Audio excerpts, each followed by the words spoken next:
people go.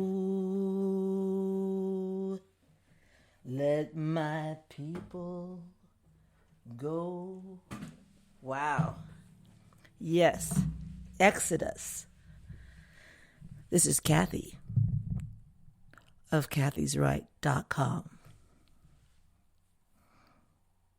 Happy New Year. I predict there will be a mass exodus of black people coming from the Democratic Party plantation right smack into the Republican Party. The party of Lincoln. The party that was formed for the specific purpose of eliminating slavery. That's something that no one told me in elementary school. Nobody told me that in high school. And definitely nobody told me that in college. You see, back then, I wasn't accessible to a computer. I had to go and research everything at the library. And that's the crux of it. Because even that was kind of, how do you put it? Slanted. Because I did a lot of studying at the LBJ library here at the University of Texas. And you know who LBJ was, right? Yeah, he's the one that figured this whole thing out about how to get Negroes to keep voting Democrat. Promised them a lot of stuff, and they'll vote Democrat for the rest of their lives, is what he said. For 200 years, is what he said. Yep, that was him. But you shouldn't be surprised. I was surprised because I really thought I knew everything when I was in college. Didn't we all, though? I thought that George Bush hung the moon after Reagan because I worked in that campaign. I volunteered. I really wanted to help make this country great. And what I found, to my surprise, was most of what I'd been told wasn't even true. And to this day, I'm thinking, okay, maybe if I help inform other people about what's going on in politics, maybe I can change things. Maybe I can affect a change in this world. That would be, to me, the greatest thing I could possibly do in my life, because I love my country. I'm not going to apologize for it. If you've read my blog, kathysright.com, oh, by the way, please subscribe. And if you're watching on YouTube, put the notification bell and you'll know when new things come out from me. But what I discovered was that there's so many things in this country that are worthy of love and admiration. There's so much of history that we were denied finding out about because I guess they just wanted us all to grow up to be really good Democrats. Seriously, that had to be it. Because why else would they tell us lies? Why else would they do that to the kids? I'm proud to be an American. I'm so incredibly proud today to be a Texan American. Texas, our governor passed a law last year. We shouldn't have had to, but I guess it was necessary, that allowed churches to have volunteer armed guards to protect the people who are there to pray and worship. Thank God the church near Fort Worth took that seriously. Sadly, 2 people died when a gunman walked into a church service and began to fire his weapon. Within 6 seconds, he was taken out by a Texan. That Texan, and there were several others, it looked like maybe 6 people, including an elderly lady, also had weapons. They were ready too. And I was like, wow, finally, we are not sitting ducks. Finally, we fight back. Maybe these weirdos will think twice before they walk into a place of worship and try to treat us like a bunch of sitting ducks. And that's the ultimate kind of evil. To go into a church to kill people? You have to be the lowest kind of evil to do that. And I don't even care anymore how lunatic they were or how crazy they were.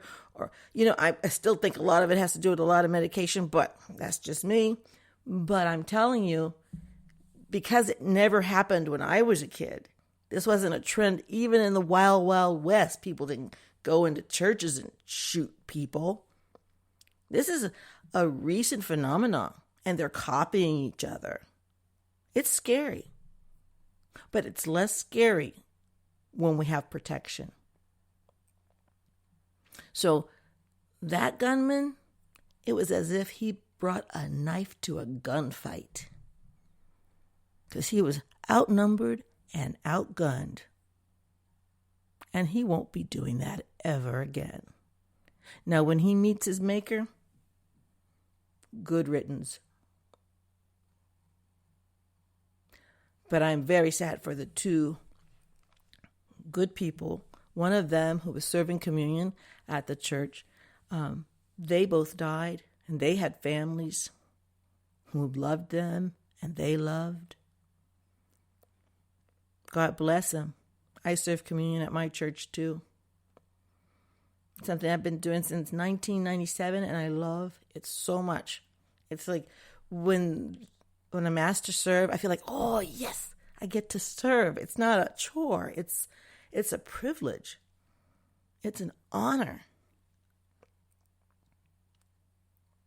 It's an honor because I'm totally unworthy. But those people were there to pray. And thank God there were people there who were ready, willing, and able to protect them. And the gunman was taken care of. So today, we're looking at New Year's. Oh, we have a lot to look forward to. 2020, we're still going through an impeachment. That's going to be really fun. Yeah, it will. I mean, really, it's just, let's see who's going to lie, how they're going to lie, how they're going to talk about their lying. It's really a sad joke. It would be hilarious if it wasn't just so damn sad. I mean, the Democrats are obviously desperate. They're fearful that Donald Trump will win 2020, and they ought to be fearful. I'm just waiting to see what else they're going to pull. What else are they going to pull? Well, there's not enough racism in the country because they talk about it every damn day, but there's not enough racism in the country. They have to go make up racist attacks. How many fake ones have we now? I mean, the girl with the hair and then the juicy Smollett and all the Democrats that came to his aid and covered up for him. Oh my gosh. They should be embarrassed, but they're not. They're never embarrassed. They have no shame. That is the point of, I think, my ire, is that they actually have no shame. There's no embarrassment whatsoever when they get caught in a lie. No big deal. I mean, Swalwell can actually fart on TV, and it's funny for a couple of days, but no big deal. He's not embarrassed. He's still saying that, I think they're saying a cup was scooted across the table and it made a sound. I don't know. But yeah, Swalwell. I've had my fill. I really have. I've had to deal with liberals my whole life. I mean, I went to liberal schools. I lived in a liberal neighborhood. I went to liberal college. And then I lived in California for 26 years. I'm still a Texan. I came home, but I lived there for 26 years. And I dealt with liberal nonsense ad nauseum. I had my fill.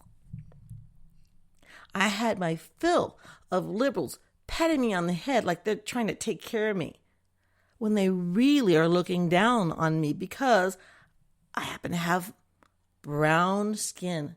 Beautiful brown, I have to say. But brown skin. Actually, it's a little bit of a burnt sienna with a little bit of yellow ochre. But I'm an artist. Yeah. They make scenes even because they want to feel all liberal and everything. They think they're doing you a favor. I remember, working in the news and for a short while, and when the news would come in, I was an intern at first, and the news would come in, and of course the reporters, they actually were reporters back then, they would change it a little bit so as not to be so disgusting or so graphic for the audience, and they really felt like they were doing their civic duty by doing that, and they were protecting small children from hearing things that they should never have to hear, like the graphic details of a murder. But in doing that, they became accustomed to being kind of parental to the audience, and they got so used to it, and it became kind of a power call.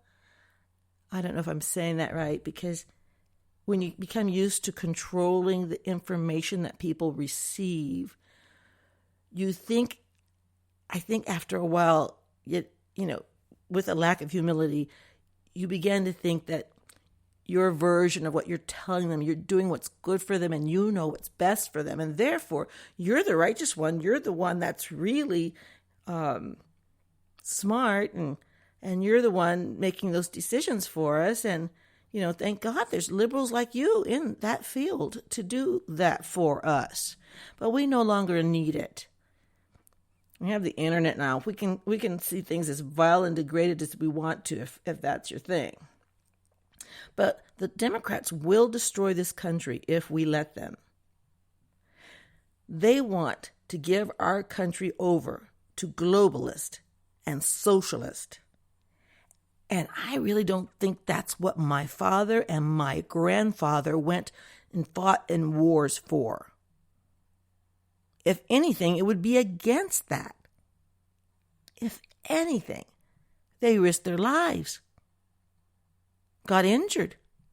My father was in Korea. My grandfather was in World War II.